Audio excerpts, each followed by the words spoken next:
আসো দেখো আজকে আবার বাজার করে নিয়ে এসেছি। কী বাজার আনলাম একবার দর্শকদের দেখিয়ে দাও। জম্পেশ বাজার করেছে আজকে। এই না জম্পেশ বাজার, জম্পেশ দেখো, শুধু খেয়ে যেতে হবে। কিন্তু আজকে সবজি আনিনি, সবজি বাড়ির থেকে নিয়ে নেবো, ওখানে কোনো সবজিওয়ালার কাছ থেকে।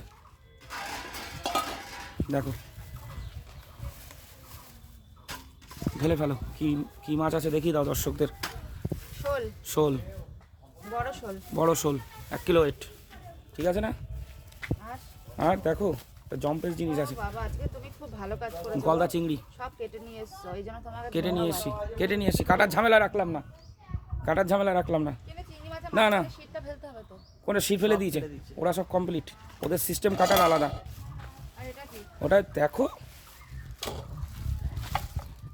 সেই জিনিস দেশি, বাবা, সেই ইয়ে আলা। এটা আমি খাবো না আজকে, একজনকে খাওয়াতে হবে, তার নিমন্ত্রণ করেছি। তুমি তো খাও না, আর ঘন্টু পাখি একটু খাবে।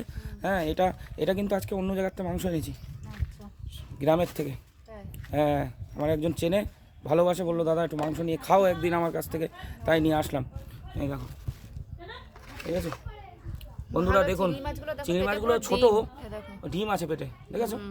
ঠিক আছে নাও। আর মাংসটা কিন্তু পুরো একদম পুরো সেই নারকেল পিস, সব নারকেল, নারকেল খেয়ে নারকেল হয়ে যেতে হবে।